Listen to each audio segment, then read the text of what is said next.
નમસ્કાર. આજે આપણે ગુજરાતી સાહિત્યના એક બહુ જ સુંદર અને અર્થસભર કાવ્યને સમજવા જઈ રહ્યા છીએ.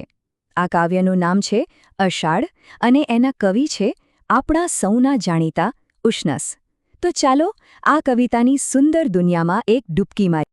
આ કવિતાની શરૂઆત જ આ એકદમ અદ્ભુત પંક્તિથી થાય છે. જરા કલ્પના તો કરો, ઘાસના એક નાનકડા મામૂલી તણખલામાં આખી ધરતીનો શ્વાસ સમાયેલો છે. જેમ આપણો શ્વાસ આપણા જીવંત હોવાનો પુરાવો છે, બસ એ જ રીતે આ તણખલું જાણે કે પૃથ્વીના ધબકારાનો પુરાવો છે. આ એક જ વાક્ય આપણને પ્રકૃતિ અને જીવન વચ્ચે કેટલો ઊંડો સંબંધ છે એ બતાવી દે છે. તો આજે આપણે શું જોવાના છીએ? સૌથી પહેલાં કવિતાનો પરિચય મેળવીશું, પછી એનું પઠન કરીશું, એનો ઊંડો અર્થ સમજીશું, મહાન કવિ ઉશનસ વિશે પણ થોડું જાણીશું અને છેલ્લે આપણે સૌ સાથે મળીને થોડો વિચાર વિમર્શ કરીશું. જુઓ, આ કવિતા ખાલી વરસાદ કે ઝાડપાન વિશે નથી, એનાથી ક્યાંય વધારે છે. અહીં કવિ પ્રકૃતિની સાવ સામાન્ય રોજબરોજની વસ્તુઓનો ઉપયોગ કરીને આપણને જીવનના બહુ મોટા પાઠ શીખવે છે.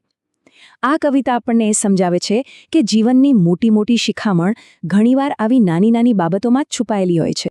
તો ચાલો હવે સીધા કવિના શબ્દોને જ માણીએ.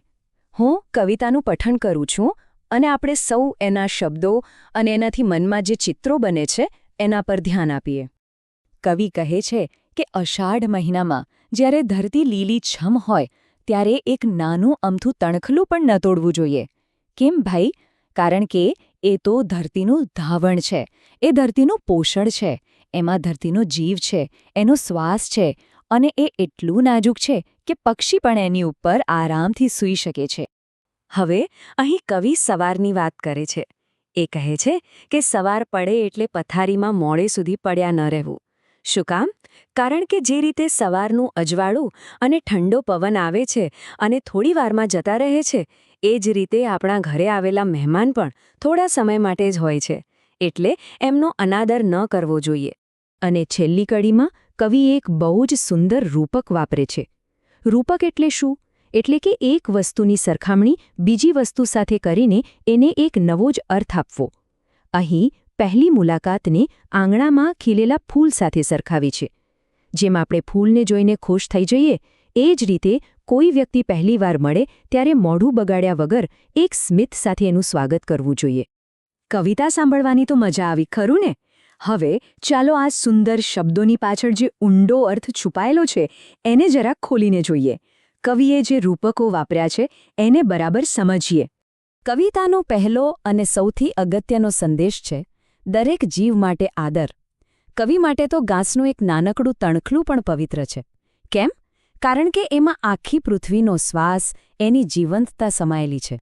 આ આપણને શીખવે છે કે દુનિયાની નાનામાં નાની વસ્તુનું પણ માન રાખવું જોઈએ. આજકાલ આપણે પર્યાવરણની કેટલી ચિંતા કરીએ છીએ નહીં? આ વાત કવિએ જુઓ કેટલા સમય પહેલાં કહી દીધી. અહીં કવિની સરખામણી જુઓ કેટલી અદ્ભુત છે.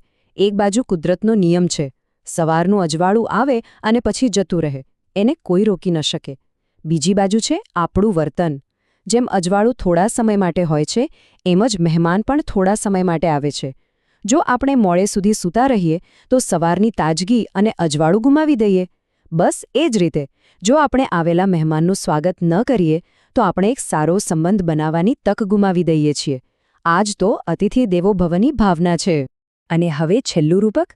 કવિ કહે છે કે કોઈ નવી વ્યક્તિ સાથેની પહેલી મુલાકાત એ આપણા આંગણામાં અચાનક ખીલી ઉઠેલા કોઈ સુંદર ફૂલ જેવી છે. હવે એ ફૂલને જોઈને મોઢું ફેરવી લેવાય? ના જ લેવાય. એનું તો સ્મિત અને પ્રેમથી સ્વાગત કરવું જોઈએ.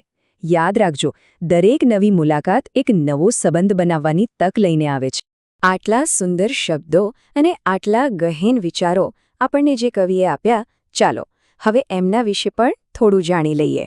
ઉશનસ એ તો કવિનું ઉપનામ હતું. એમનું સાચું નામ હતું નટવરલાલ કુબેરદાસ પંડ્યા.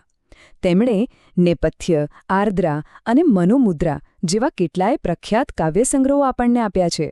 ગુજરાતી સાહિત્યમાં એમના આ અમૂલ્ય યોગદાન માટે એમને રણજીતરામ સુવર્ણચંદ્રક અને દિલ્હી સાહિત્ય અકાદમી પુરસ્કાર જેવા મોટા સન્માન પણ મળેલા છે. સારું, તો હવે આપણે કવિતા, એનો અર્થ અને કવિ વિશે પણ જાણી લીધું. હવે સમય છે કે આપણે સૌ મળીને એના સંદેશા પર થોડું વિચારીએ, બરાબર ને? ચાલો પહેલો સવાલ. કવિ શા માટે મહેમાનનો અનાદર કરવાની વાતને સવારના અજવાળા સાથે સરખાવે છે? આ બંને વચ્ચે શું સંબંધ હોઈ શકે? આ સરખામણી આપણને માણસાઈ અને પ્રકૃતિ વિશે શું શીખવે છે? હવે બીજો સવાલ યાદ કરવો જોઈએ. કવિના મતે પ્રકૃતિની એવી કઈ સાવ સાધારણ લાગતી વસ્તુ છે જેમાં આખી પૃથ્વીનો શ્વાસ સમાયેલો છે? આ વિચાર આપણને પ્રકૃતિને કઈ રીતે જોતા શીખવે છે? અને છેલ્લે એક સવાલ જે આપણે સૌએ પોતાની જાતને પૂછવાનો છે. આ કવિતામાંથી આપણને જીવનનો કયો બોધપાઠ મળ્યો? કઈ એવી વાત હતી જે સીધી દિલને સ્પર્શી ગઈ? આ કવિતાની શીખ આપણે આપણા રોજિંદા જીવનમાં કઈ રીતે ઉતારી શકીએ? જરૂર વિચારજો.